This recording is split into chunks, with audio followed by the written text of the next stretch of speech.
کاک خالید سەرتا زۆر سپاس بۆ ئامادەبوونت لە ستۆدیۆی بەشی کوردی دەنگی ئەمریکا. زۆر سپاس بۆ جەنابیشت کرد. سپاس دەکەم. حەزەکەم سەرەتا بە پرسیارێکی گشتی سەبارەت بە ڕەوشی ئێران دەست پێ بکەین بە تایبەتی زیاتر لە 6 مانگە کە ڕێکەوتنی ناوچی لەگەڵ کۆماری ئیسلامی ئێراندا مۆر کراوە. ئەم ڕێکەوتنە هیچ کاریگەری هەبوو بەسەر بژێوی ژیانی خەڵک بەسەر گوزەرانی خەڵک لە ناو ئێرانە؟ لەبەرەوەی کە دەمێک بوو چەندین ساڵ بوو کێشەی ئێران لەگەڵ کۆمەلگای نێودەوڵەتی لەسەر ئەو مەوزوع لە ئارادا بوو، مەشخەڵەی خەڵک لە دنیای دەرەوە بوو تا ڕادێش مەشخەڵەی خەڵک لە ئێرانیش بوو، بەڵام تەبیعەتەن لە ئێران کەمتر تا دنیای دەرەوە ئەوانەی کە نیگەرانی خۆیان لەو پرۆژە ئێران دەردەبڕی. دوای ئەو تەوافقەش کە کرا وا چاوەڕوان دەکرا لە ڕوانگەی جۆرەوە تەبیعەتەن لە ئێراندا ئاڵوگۆڕێک بێتە پێشێ بە تایبەت سەبارەت بەو بەشەی کە ئەو گەماروی ئابووری لەسەر ئێران کە تۆزێ ئاڵوگۆڕی بەسەردا هاتووە هەرچەند ئێستاش زۆر فاکتۆر و خاڵی تێدا ماوە هەروە خۆی ماوەتەوە لە نێو وەکەوەی کە ئەو گەماروانە وا بە ئاسانی هەڵناگیرێن کۆمەڵێک شەرت و شتور لە گۆڕێدا هەیە خەڵک لە نێو خۆی ئێران بەشێکی پیانوا بوو هەرەگە تەوافقەکە کرا بەو جۆرەی کە ئێران هەراهوریای لەسەر کرد عومدەی کردەوە ئەوە هەموو شت تەواو دەبێ بەڵام وا دەردەکەوێت کە نەخێر شەرت و شروتانەی کە لەسەر ئێران هەن قورسن و ئاسانین وا سنجینین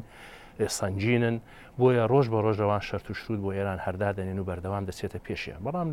لە وڵامی پرسیارەکەی جەنابەتدا تا ئەوجێ پەیوەندی بەلایانی ئابووریەوە هەیە کە ئەوە چاوەڕوان دەکرا تۆزێ ئاڵوگۆڕ بێتە پێشی ئاڵوگۆڕشی ڕاستەکەی جددی نەهاتوتە پێشیە هۆیەکەشی ئەوەیە لە ژیانی ڕۆژانەی خەڵکدا تاوجەی پەیوەندی بە بێکاریەوە هەیە دروستکردنی فرسەتی کاری زۆرترەوە هەیە بە سەرمایە گوزاری سنجینەوە هەیە بە ئاوەڵەوەی و کراوەیەک لە معاملاتی ئێران لەگەڵ دنیای دەرەوە و کۆمپانیەکان چۆن وردە بەرەو ئێران بێنەوە وا بە ئاسانی ناچەتێ پێشێ بەڵام دیارە لە ئاستی سیاسی و ڕەوابەتی نێودەوڵەتی تەبیعەتەن ئێران ڕەوابەتی لەگەڵ دنیای دەرێت تۆزە عادی بۆتەوە وڵاتەکان زۆرتر سەردان دەکەن تێدەکۆشن متالعی ئەوە بکەمزان ئێران ئستعدادی بۆ کۆمەڵێک ڕەوابەتی دیکە چۆنە بۆیە ئەگە بە کورتی بڵم تا ئەوجێ پەیوەندی بە ژیانی ڕۆژانەی خەڵکەوە هەیە هیچ ئاڵوگۆڕێک ناتوێتە پێشیە هیچ ئاڵوگۆڕێک ناتوێتە پێشەوە ئەو مەرجانەی کە لەسەر ئێرانیش دانراون وەکو ئاماژەت پێکرد دەڵی مەرجی قورس و سەختن ئەمە دەکرێت وا لێ تێبگەم کە پێم بڵێ مەرجنی ئێران بتوانێت بەردەوام بێ لە جێبەجێکردنی ئەو ڕێکەوتنە ئێمە پێشتوری شەرکتومانە ئەو ڕێکەوتنە پێداویستێک بوو بۆ ئێران لە ژێر فشارێکی سنجیندا بوو وە لەو مەرجەکان زۆر بن و لە جێگای خۆشدا بوون ئێران لەو مەرحەلە ساڵێک پێش ئێستا پێویستی بەو ڕێکەوتنە هەبوو بە تایبەت دەم و دەستگای سەر بە ئاغای ڕوحانی و دەوڵەتی ئێستا بە جۆرێک دایانویست ئەو کێشەیە چارەسەر بکەن بەڵام کە دێەوە نێو وردەکاریەکان هەرماوەتەوە من پێم وایە ئەو شەرت و شروتانەی لەسەر ئێران هەر دەڕۆنە پێشی ئاوا دەمێنێتەوە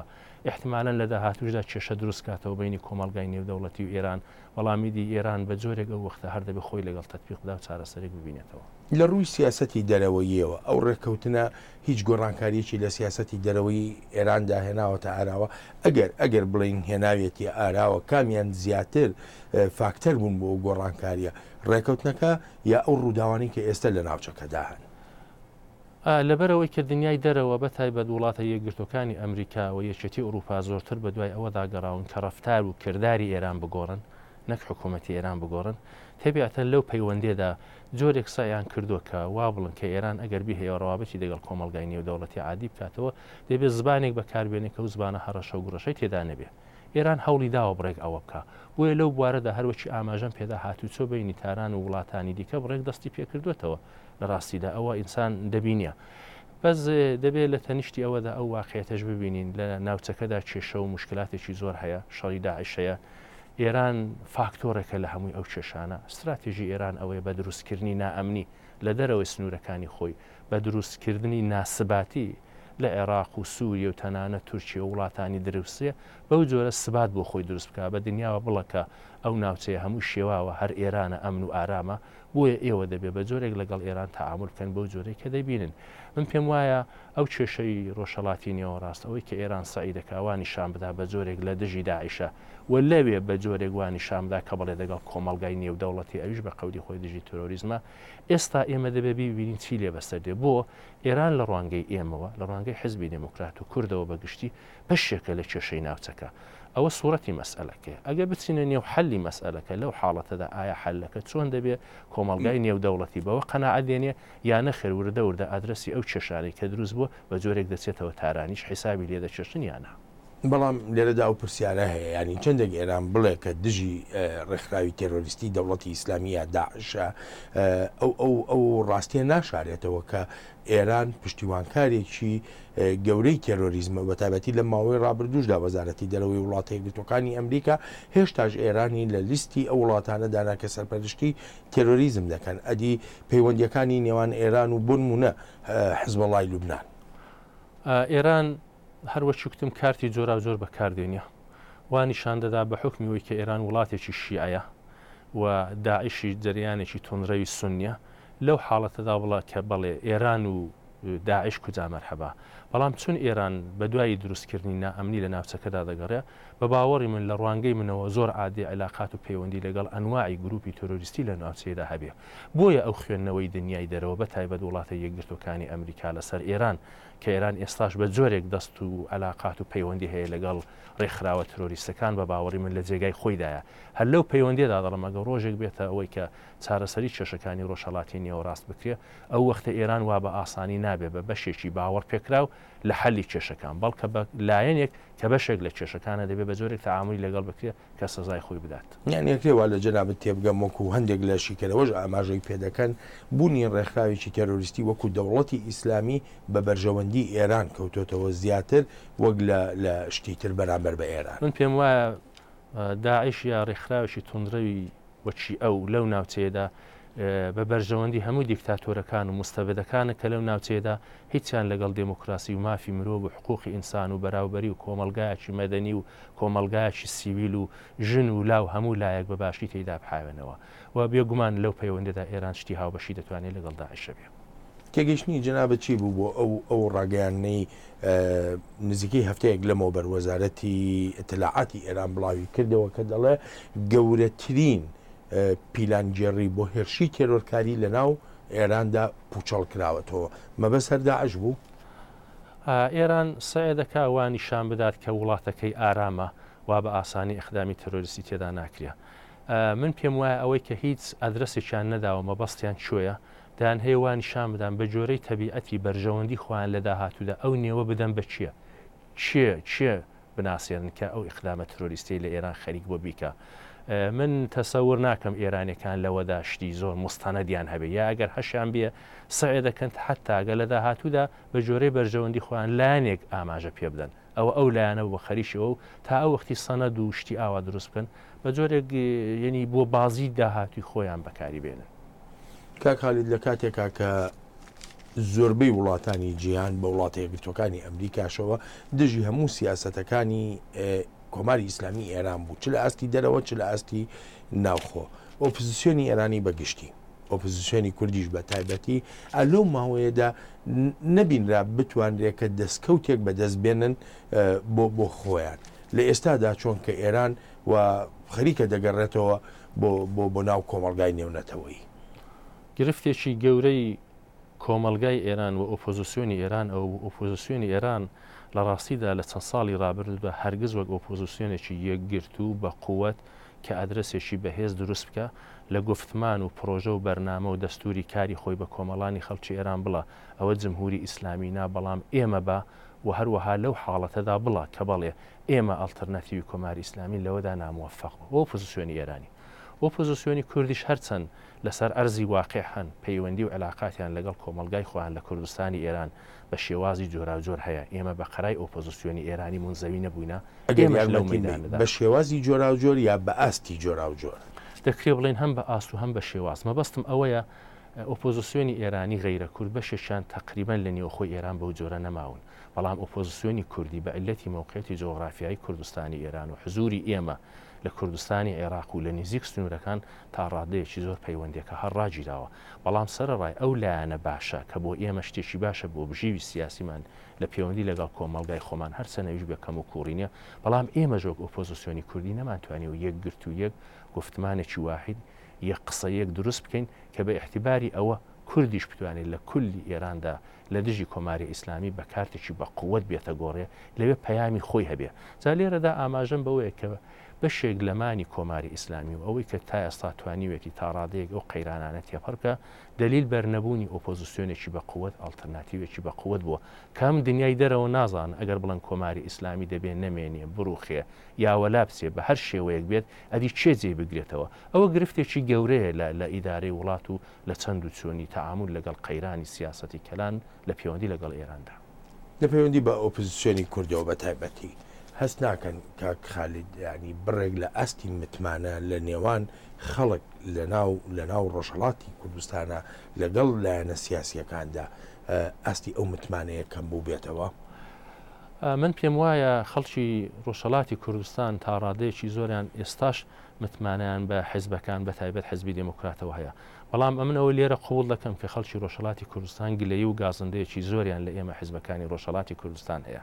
ئەگە نەچمە نێو سیاست و پلان و بەرنامە ڕێژی هەموو حەقیانە بڵن کە ئەو حیزبانە ماوەی زیاتر لە 10 ساڵە هەر خەریکی ئینشعابات و لەدبوون و یەکتر عەزیەتکردن و دژی یەکشتکردن و دژی یەکشت نووسینن لە جیاتی ئەوە نەپڕژاونەتە سەر دروستکردنەوەی زبانێکی هاوبەش و مشتەرەک بۆی کە کوردی ئێران بە قووەتێکی باشترەوە ڕوبەڕووی کۆماری ئیسلامی بێتەوە. جاگەر خەڵکی نێوەخۆی وڵات بە جۆرێک ڕەخنە و گلەیان لە ئێمە هەیە حتا لێشمان ناڕازی بن من بەش بە حاڵی خۆم بەدڵێکی ئاوەڵەی وەردەگرم. چونکە خەڵکی کوردستانی ئێران لە دەورانێکدا کە ئێمە لە شەڕ و شۆڕشدا بووین عەلەیهی کۆماری ئیسلامی قوربانێکی زۆریاندا و لەو دوایانەشدا لە خەبات و فەعالیەتی مەدەنی تێچوویەکی زۆریان داوە. زۆر کەسەیە زیندانی کراون، زۆر کەسەیە ئینتزاری ئیعدامیان لەسرە، زۆر کەسەیە لە کارەکان مەنع کراون، زۆر کەسەنە بە عیلەتی وەی کە خەبات و فەعالیەتی مەدەنیان هەیە وا بە ئاسانی ئیستیخدامیان ناکەن. جاگەر وایە خەڵکی نێوخۆی وڵات کە ئاوا فەعالانە لە باری جۆرا جۆردا لە ژێر زوڵم مستەمەکانی کۆماری ئیسلامی لە نێوخۆی وڵات کار دەکەن تەبیەتەن دەبێت ئینتزاریشیان لە ئێمە شەبێ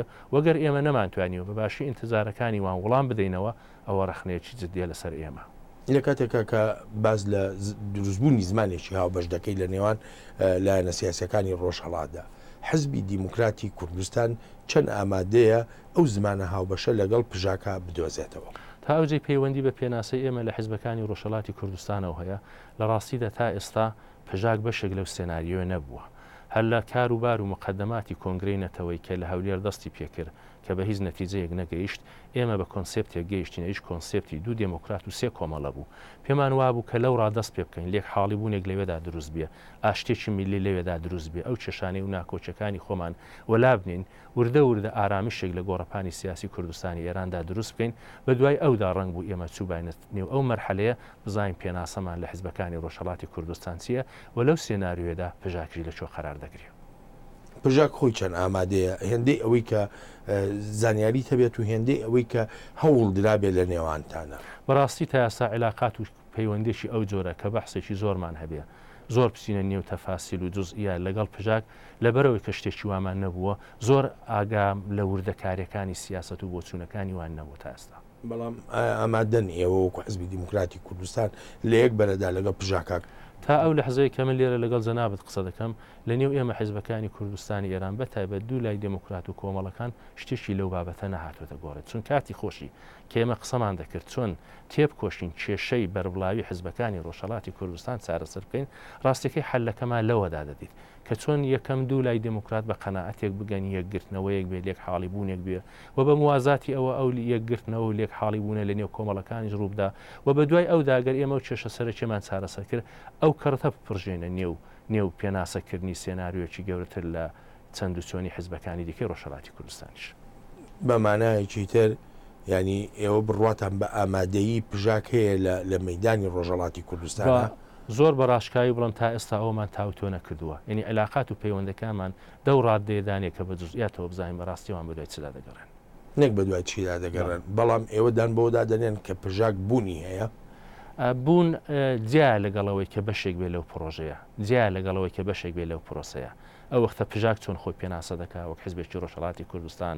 یان نەخێرەگە خۆ پێناسە دەکا متعلق بە شوێنێکی دیکەیە هەمووی ئەو بەحث و بابەتانە دەبن لە مەراحلی دواتر ڕەنگە بێتە گۆڕێ لە قۆناغەکانی داهاتوودا کاک خالید لە ماوەی ڕابردوودا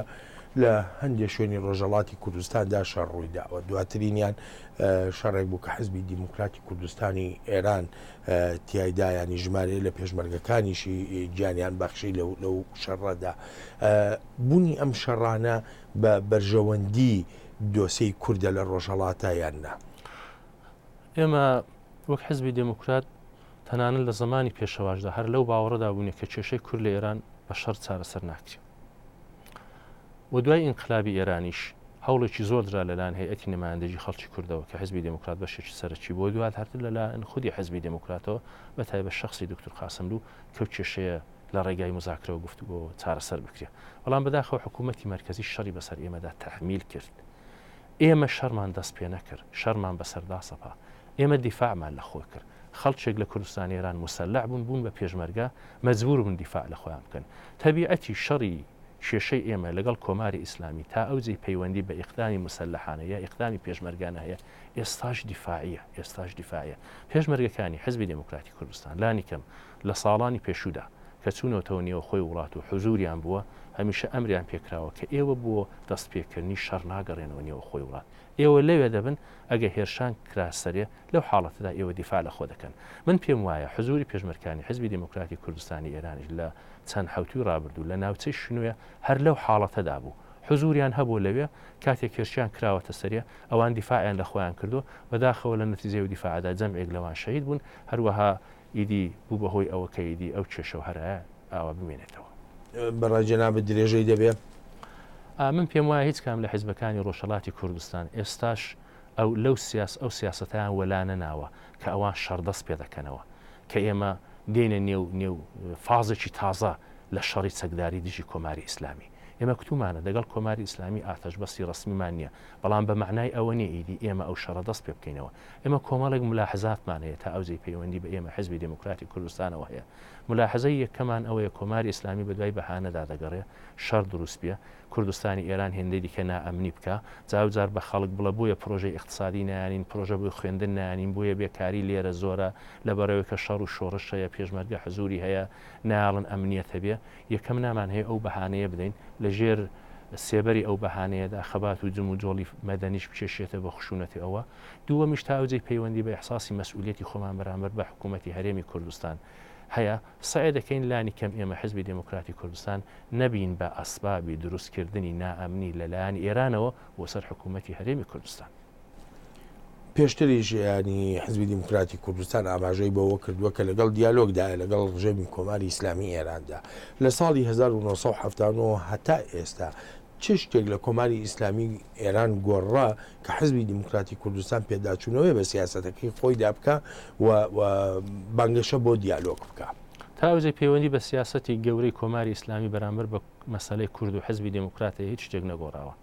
بەڵام ئێمە لەو باوەڕداین کە کۆمەلگای ئێران لە حاڵی گۆڕاندا هەیە. ئەوە یەک. دوو سەبارەت بە وتوێژ لەگەڵ دەوڵەتی مرکزی جیاواز لە ماهیەتی کۆماری ئیسلامی چاکە یا خراپە کە لە ڕوانگەی ئێمەوە خراپە، یا دوای کۆماری ئیسلامی چه حکوومەتێک دێتە سەرکار، یا پێش کۆماری ئیسلامی چه حکوومەتێک دەسەڵاتی هەبووە، عەقیدە و باوەڕی وتوێژ لەگەڵ حکوومەتی مرکزی هەمیشە دەبێت لە جێگای خۆی دابێ. هەمیشە دەبێت لە جێگای خۆی دابێ. بۆ ئێمە ڕامانگەیاندووە کە کێشەی کورد لە ئێران لە ڕێگای چەک و لە ڕێگای شەڕ و شۆڕش و خوێن ڕشتن چارەسەر نابێ. مادام ئەوەمان کوتووە تەبیعەتەن دەبێت ئامادەجیوەمان هەبێ. هەر ڕۆژێک کۆماری ئیسلامی ئێستاعدادی لە خۆی نیشاندا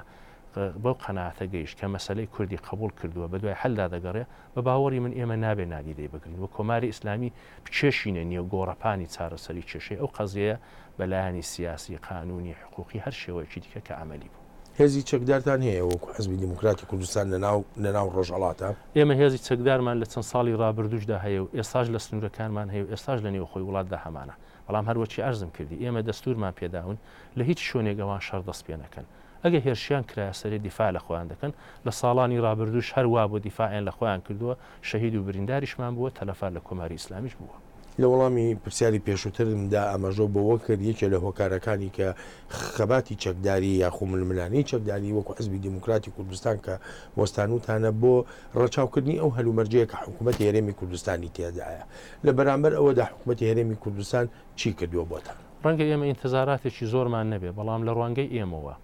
ڕوانگەی ئێمەوە حکوومەتی هەرێمی کوردستان بتوانێت کێشەکانی نێوخۆی چارەسەر بکە حکوومەتی هەرێمی کوردستان بتوانێت بە کۆدەنجێکی گەورە کە هەموو لایەنەکان هەموو حیزبەکان تێدا بەشدارن قەزیەی ڕێفراندۆم و چارەنووسی خۆیان بڕیاری لەسەر بدەن و حکوومەتی هەرێمی کوردستان لە ئیدامەی خۆیدا بێ بەو فاکتۆرە بە قووەتە میلیەنەتەوەیە لە ڕۆژهەڵاتی نێوەڕاست بۆ قەزیەی کورد ئێمە کورد لە ئێران و هەموو پارچەکانی دیکەش یەجگار زۆر لەوە قازانزمان دەبێ و بەرژەوەندی هەموو لایەکی تێت ئێمە تێدا هەیە بۆیە ئێمە ئەومان خستۆتە خانەی سیاسەتی کەلان لە حاڵی ئێستادا سەرکەوتنی ئەو تەجروبەیە بەلای ئێمەوە گرینگە وەلەو ئەگەر نەتیجەکەی ئێستا ئەوەش بێ ئێمە لە هێندێک فعالیت و جموجۆڵی چەکداری خۆش بپارێزی کاک خالد ئەم هەلومەرجانوویی کە ئێستا لە ڕۆژەڵاتی ناوەڕاستدا هاتوۆتە ئاراوە کە باز لە ئەگەر و نەگەرەکانی گۆڕانکاری لە نەخشەی سیاسی ناوچەکەدا دەکرێت ئەمە لایەنە سیاسیە کوردیەکان ناخاتە بەردەم بەرپرسیارەتی ئەوەی کە ئەمڕۆ بەر لە سبەینە ڕێکخراوێکی چەتری بەرەیەکی کوردستانی تێگەیشتنیی هاوبەش ئەو زمانە هاوبەشەی کرد لە سەرەتای ئەم و توێژەدا ئاماژە و پێکرد بێنە ئاراوە گرفتێکی کورت هەمیشە ئەوە بۆ کاتێک فرسەت هاتوۆتە گۆڕێونەوەی توانیوە کەڵکی لێوەربگریە موفق نەبوونی خۆی نائامادەجی خۆی بەوە دەربڕیوە کێمە بووە نەبووینەتە شت خەتای دراوسەکان بۆ خەتای ئینگلیز بۆ خەتای فەڕەنسە بۆ قەراردادی سایکس پیکۆ ئاوانە باشەوان قەراردادیان دەبەزەدی کورد لەکوێ بوو لە قەزیەی